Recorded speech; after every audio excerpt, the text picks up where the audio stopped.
Hi అండి, అందరికీ నమస్తే. Welcome to my channel Meghana's Manya. ఇది పార్ట్ 5 అనమాట. మేము నెల్లూరు నుంచి ప్రయాగరాజ్ అంటే మహాకుంభమేళకి ఎలా వెళ్ళామన్నది. అండ్ నాట్ ఓన్లీ మహాకుంభమేళ, మేము అయోధ్యకి వెళ్ళాము, కాశీకి వెళ్ళాము, అండ్ లక్నో దగ్గరున్న నైమిషారణ్యంకి కూడా వెళ్ళాము. సో మేము నైమిషారణ్యంని చూసుకొని, మీరు ఆల్రెడీ పార్ట్ 4లో నేను ఆల్రెడీ చెప్పాను నైమిషారణ్యం గురించి. చూడని వాళ్ళు ఎవరైనా ఉంటే చూసేయండి. సో దానికి ఎక్స్టెన్షన్ తర్వాతే పార్ట్ అనమాట ఇది పార్ట్ 5 అనమాట. సో మేము అక్కడ నైమిషారణ్యం చూసుకొని నైట్ మేము అక్కడ టెంపో ఎక్కేసాము. మార్నింగ్ కల్లా మేము ఇక్కడ అయోధ్యలో దిగేసాము. అక్కడ రూమ్ తీసుకొని కొద్దిసేపు పనుకొని ఫ్రెష్ అయినాము. ఇంకా ఫ్రెష్ అయిపోయి చూడండి, చాలా దూరం ఉంది. మేము చాలా దూరం నడిచామన్నమాట. తర్వాత నడిచేసి అక్కడ సరియు నది అని ఒకటి ఉందన్నమాట. అక్కడ స్నానం చేసి తర్వాత మేము ఆ స్వామివారి దర్శనం చేసుకున్నాము. చూడండి, దారి పొడవునా ఇట్లా గోడల పైన రామాయణం అంతా ఇలాగా అంటే తయారు చేసి బొమ్మల్లాగా బాగా పెట్టున్నారు. మీరు కూడా ఎప్పుడైనా వచ్చినప్పుడు దీన్ని బాగా ఎక్స్పీరియన్స్ చేస్తారు, చాలా బాగుంటుంది.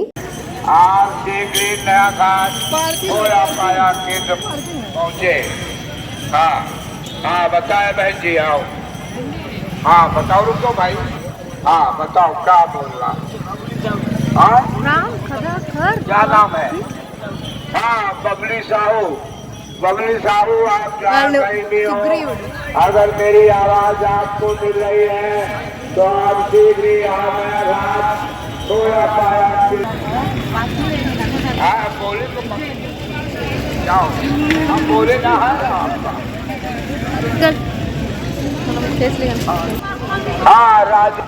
राजेश कुमार की मम्मी, आप जहाँ कहीं भी हो, अगर मेरी आवाज आपको मिल रही है तो आप ఫోనంతా ఇప్పుడు స్టోరేజ్ నిండి వద్దు.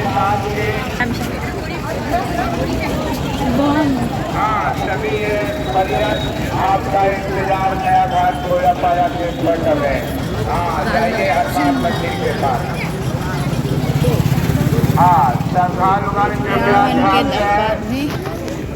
హనుమంతుని श्री राम जन्मभूमि तीर्थ क्षेत्र ट्रस्ट न्यास के द्वारा आए हुए समस्त श्रद्धालु जनों का हार्दिक अभिनंदन एवं स्वागत है. श्रद्धालुगण कृपया ध्यान दें.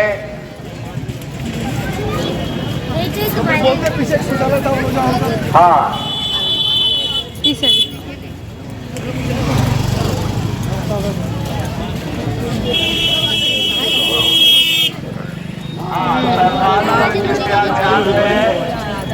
श्री राम जन्मभूमि परिसर में विराजमान अयोध्या विश्व का धार्मिक केंद्र अयोध्या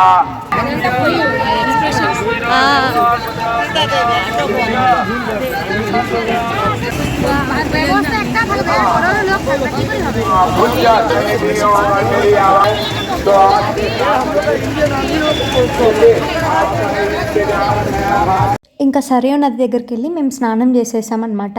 అక్కడ చాలా రష్ ఉన్నారు. ఎలాగోలా తొందరగా స్నానం చేసి డ్రెస్సెస్ అన్నీ చేంజ్ చేసుకొని ఇంకా మేము మార్నింగ్ నుంచి ఏం తాగలేదు.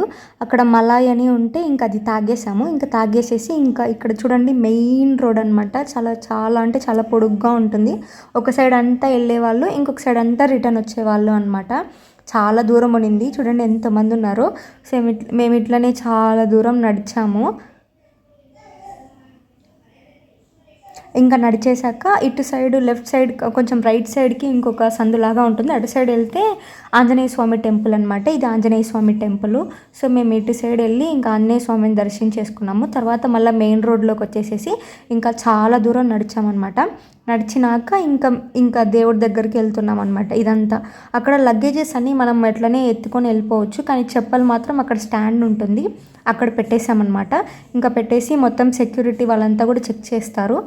చెక్ చేసిన తర్వాతే మనల్ని పంపిస్తారనమాట. సో అలాగ మేము క్యూలలో వెళ్తూ ఉన్నాము. చూడండి, అదే అయోధ్య అనమాట. చాలా బాగా అనిపించింది. మేము దగ్గరికి వెళ్తున్నంతసేపు బాగుంది. అందరూ జై శ్రీరామ్ జై శ్రీరామ్ అని ఉంటే బాగా ఇంకా దగ్గరికి వెళ్తుంటే గూస్ బంప్స్ కూడా వచ్చేసాయి. చాలా బాగుంది ఎక్స్పీరియన్స్. అండ్ అందులో చాలామంది జనాభా ఉన్నారు కదా, అది కొంచెం ఎక్కువ మంది ఉండేసరికి ఒక లాగా ఉంది. కొంచెం ఫ్రీ టైంలో వచ్చి ఉంటే ఇంకా బాగా కొద్దిసేపు ఉంచి దేవుని మంచిగా చూసుకునే వాళ్ళమేమో. కానీ ఎక్కువ మంది జనాభా ఉండడం వల్ల కొంచెం సేపే, లైక్ తిరుమల ఎలా ఉంటుంది చూడడం, ఒక 10 seconds అలా దోసేస్తారు కదా అలాగా. కానీ నాకు 2 సార్లు దర్శనం అయిందనమాట. నేను చూసుకొని మళ్ళీ వచ్చి మళ్ళీ వెనక్కి వెళ్ళి మళ్ళీ చూశాను, బాగా అనిపించింది.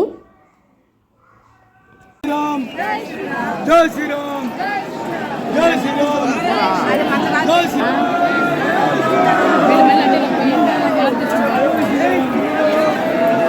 घबरा के बात डर है।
ఇంకా మేము అయోధ్యలో మంచిగా దర్శనం చేసుకున్నాము. తర్వాత ఇంకా మేము టెంపో ఎక్కేసేసి కాశీలో దిగేసామన్నమాట. ఆ రోజు ఈవినింగే మేము ఇంకా మాకు ట్రైన్ ఉంది, మేము వెళ్ళిపోవాలి. సో అందుకనే మేము మార్నింగ్ 3కే ఇక్కడ దశస్వమేధ ఘాట్కి వచ్చేసాము. ఇక్కడ స్నానం చేసి ఇంకా అక్కడే గేట్ నెంబర్ 2లో ఉన్నింది, అక్కడైతే చాలా తొందరగా అయిపోతుంది దర్శనం అన్నారు. సో మేము గేట్ 2 దగ్గరికి వెళ్ళిపోయాము. 1.5 hours దర్శనం అయిపోయింది, బాగా జరిగింది. అండ్ అలానే తర్వాత బోటింగ్కి వెళ్ళామన్నమాట. బోటింగ్ కూడా చాలా బాగుంది. 100 rupees తీసుకున్నారు. ఒక 14 ఘాట్స్ వరకు మొత్తం తిప్పి చూయించారు. తర్వాత మేము రిటర్న్ వెళ్ళిపోయి ఇంకా ట్రైన్ అనేది క్యాన్సిల్ అయిపోయింది అనమాట అనుకోకుండా. సో అందుకని మేము మళ్ళీ ఆ స్లీపర్ బస్సు హైదరాబాద్కి బుక్ చేసుకొని మళ్ళీ హైదరాబాద్ నుంచి ఇంకొక స్లీపర్ బస్సు నెల్లూరుకి బుక్ చేసుకొని అట్లాగా వన్ డే ట్రావెల్ చేసామన్నమాట అట్లాగా బస్లోనే. సో అలాగా ఈ 5 days మా నెల్లూరు నుంచి ప్రయాగరాజ్, నైమిషారణ్యం, అయోధ్య, కాశీ చాలా అంటే చాలా బాగా దర్శనం అయ్యాయి. చాలా బాగా అనిపించింది అనమాట నాకు. సో కాశీలోకి అక్కడ ఫోన్స్ అలో లేవన్నమాట, అమ్మవారి దగ్గర కానీ వరాహి అమ్మవారి దగ్గర కానీ అక్కడెక్కడ. సో అందుకని మేము ఫోన్స్ తీసుకెళ్ళలేదు. ఆ దారిలో క్యూ లైన్లో వెళ్ళే దగ్గరే ఫోన్ ఒక దగ్గర లాకర్స్లో పెట్టేసాం. సో ఈ ట్రిప్ సిరీస్ అయిపోయిందనమాట. సో ఎవరికైనా ఈ పార్ట్స్ అన్నీ నచ్చితే లైక్ చేయండి, షేర్ చేయండి, సబ్స్క్రైబ్ కూడా చేయండి. Thank you all for watching these videos. Thank you, bye.